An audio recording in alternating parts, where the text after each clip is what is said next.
Horton Hears a Who by Dr. Seuss. Horton Hears a Who. On the 15th of May, in the jungle of Nool, by the heat of the day, in the cool of the pool, he was splashing, enjoying the jungle's great joys, when Horton the elephant heard a small noise. So Horton stopped splashing. He looked toward the sound. "That's funny," thought Horton. "There's no one around." Then he heard it again, just a very faint yelp, as if some tiny person were calling for help. "I'll help you," said Horton. "But who are you? Where?" He looked and he looked. He could see nothing there but a small speck of dust blowing past through the air.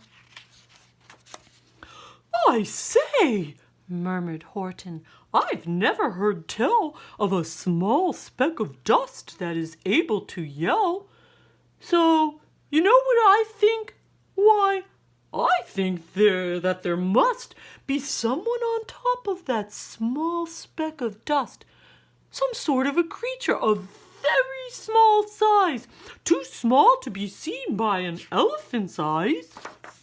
Some poor little person who's shaking with fear that he'll blow in the pool. He has no way to steer. I'll just have to save him, because, after all, a person's a person, no matter how small." So gently and using the greatest of care, the elephant stretched his great trunk through the air, and he lifted the dust speck and carried it over and placed it down safe on a very soft clover. "Humph!" humphed a voice. 'Twas a sour kangaroo, and the young kangaroo in her pouch said, "Humph!" too. "Why, that speck is as small as the head of a pin. A person on that? Why, there never has been." "Believe me," said Horton, "I tell you sincerely, my ears are quite keen, and I heard him quite clearly. I know there's a person down there, and what's more, quite likely there's two, even three, even four, quite likely a family, for all that we know, a family with children just starting to grow. So please," Horton said, "as a favor to me, try not to disturb them. Just please let them be." "I think you're a fool," laughed the sour kangaroo. And the young kangaroo in her pouch said, "Me too. You're the biggest blame fool in the jungle of Nool." And the kangaroos plunged in the cool of the pool. "What terrible splashing!" The elephant frowned. "I can't let my very small persons get drowned. I've got to protect them. I'm bigger than they." So he plucked up the clover and hustled away. Through the high jungle treetops, the news quickly spread. "He talks to a dust speck." "He's out of his head." "Just look at him walk with that speck on that flower." And Horton walked, worrying, almost an hour. "Should I put this speck down?" Horton thought with alarm. "If I do, these small persons may come to great harm. I can't put it down, and I won't. After all, a person's a person, no matter how small." Then Horton stopped walking. The speck voice was talking. The voice was so faint he could just barely hear it. "Speak up, please," said Horton. He put his ear near it. "My friend," came the voice, "you're a very fine friend. You've helped all us folks on this dust speck no end.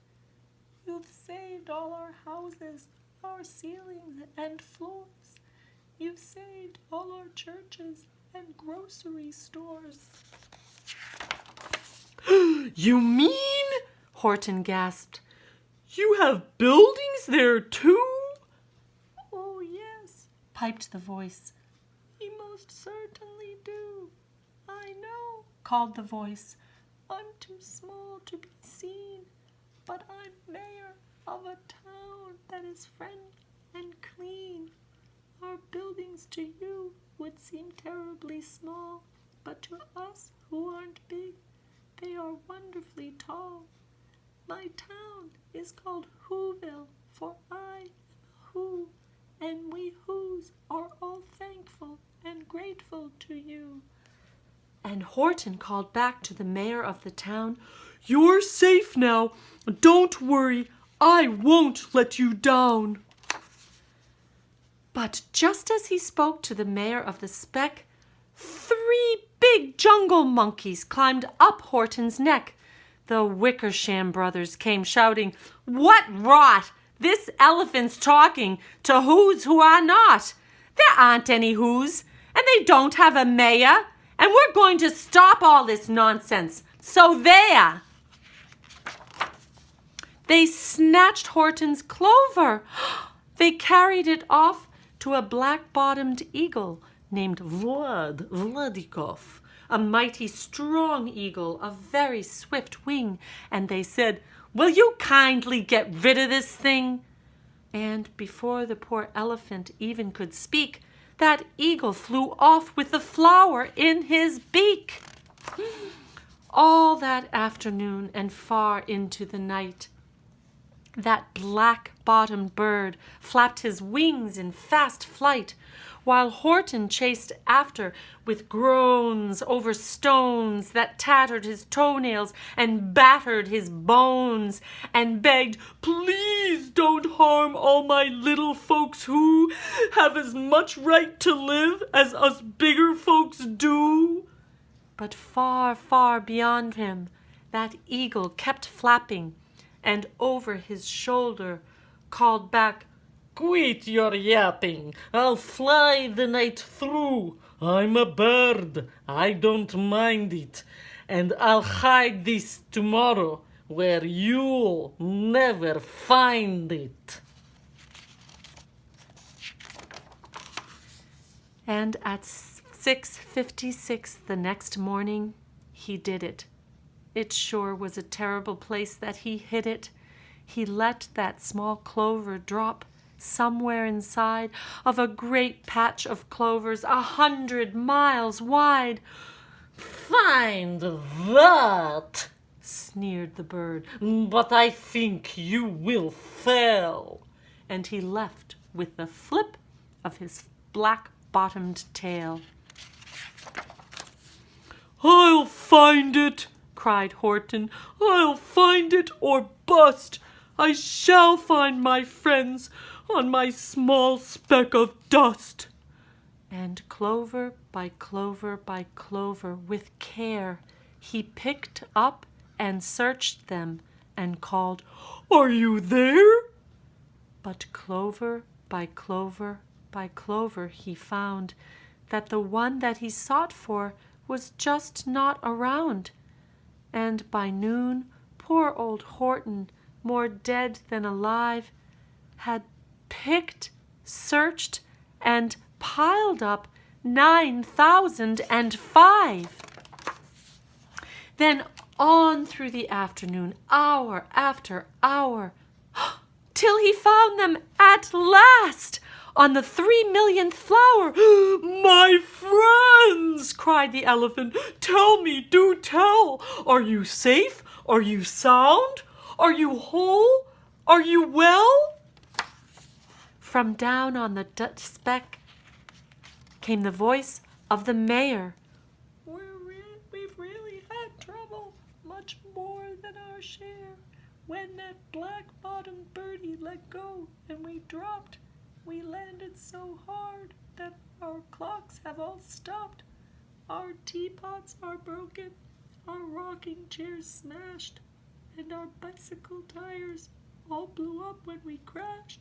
So Horton, please, pleaded that voice of the mayor's, will you stick by us Whos while we're making repairs? Of course, Horton answered. Of course I will stick. I'll stick by you small folks through thin and through thick. Humph, humphed a voice. For almost 2 days you've run wild and insisted on chatting with persons who've never existed. Such carryings on in our peaceable jungle, we've had quite enough of your bellowing bungle. And I'm here to state, snapped the big kangaroo, that your silly nonsensical game is all through. And the young kangaroo in her pouch said, me too. With the help of the Wickersham brothers and dozens of Wickersham uncles and Wickersham cousins and Wickersham in-laws whose help I've engaged, you're going to be roped and you're going to be caged. And as for your dust speck, ha! That we will boil in a hot, steaming kettle of basil nut oil. Boil it? Gasped Horton. Oh, that you can't do. It's all full of persons. They'll prove it to you. Mr. Mayor, Horton called. Mr. Mayor, you've got to prove now that you really are there. So call a big meeting. Get everyone out. Make every who holler. Make every who shout. Make every who scream. If you don't, every who is going to end up in a basil nut stew. And down on the dust speck, the scared little mayor quick called a meeting in Whoville town square, and his people cried loudly. They cried out of fear. We are here. We are here. We are here. We are here. The elephant smiled. That was clear as a bell. You kangaroos surely heard that very well. All I heard, snapped the big kangaroo, was the breeze and the faint sound of wind through the far distant trees. I heard no small voices, and you didn't either. And the young kangaroo in her pouch said, me neither. Grab him, they shouted, and cage the big dope. Lasso his stomach with 10 miles of rope. Tie the knots tight so he'll never shake loose. Then dunk that dumb speck in the basil nut juice. Horton fought back with great vigor and vim, but the Wickersham gang was too many for him. They beat him. They mauled him. They started to haul him into his cage, but he managed to call to the mayor, Don't give up. I believe in you all. A person's a person, no matter how small. And you very small persons will not have to die if you make yourselves heard. So come on now and try. The mayor grabbed a tom-tom. He started to smack it, and all over Whoville they whooped up a racket. They rattled tin kettles. They beat on brass pans, on garbage pail tops, and old cranberry cans. They blew on bazookas and blasted great toots on clarinets, oompas and boompas and flutes. Great gusts of loud racket rang through the air. They rattled and shook the whole sky, and the mayor called up through the howling, mad hullabaloo. Hey, Horton, how's that? Is our sound coming through? And Horton called back, I can hear you just fine, but the kangaroo's ears aren't as strong quite as mine. They don't hear a thing. Are you sure all your boys are doing their best? Are they all making noise? Are you sure every who down in Whoville is working? Quick, Look through your town. Is there anyone shirking? Through the town rushed the mayor, from the east to the west, but everyone seemed to be doing his best. Everyone seemed to be yapping or yipping. Everyone seemed to be beeping or bipping. But it wasn't enough, all this ruckus and roar. He had to find someone to help him make more. He raced through each building. He searched floor to floor. And just as he felt he was getting nowhere and almost about to give up in despair, he suddenly burst through a door, and that mayor discovered one shirker quite hidden away in the Fairfax Apartments, apartment 12J, a very small shirker named Jojo was standing, just standing, and bouncing a yo-yo, not making a sound, not a yip, not a chirp. And the mayor rushed inside, and he grabbed the young twerp. And he climbed with the lad up the Eiffelberg Tower.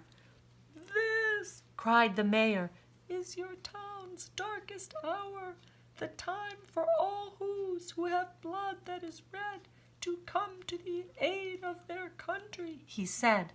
"We've got to make noises in greater amounts, so open your mouth, lad, for every voice counts."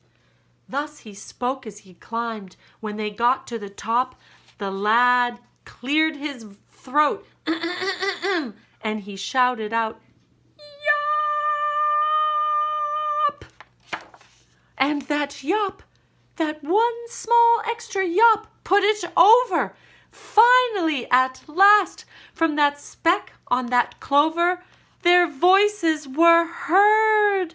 They rang out clear and clean, and the elephant smiled. "Do you see what I mean? They've proved they are persons, no matter how small, and their whole world was saved by the smallest of all." "How true! Yes, how true!" said the big kangaroo. "And from now on, you know what I'm planning to do? From now on, I'm going to protect them with you." And the young kangaroo in her pouch said, "Me too. From sun in the summer, from rain when it's fallish, I'm going to protect them, no matter how smallish."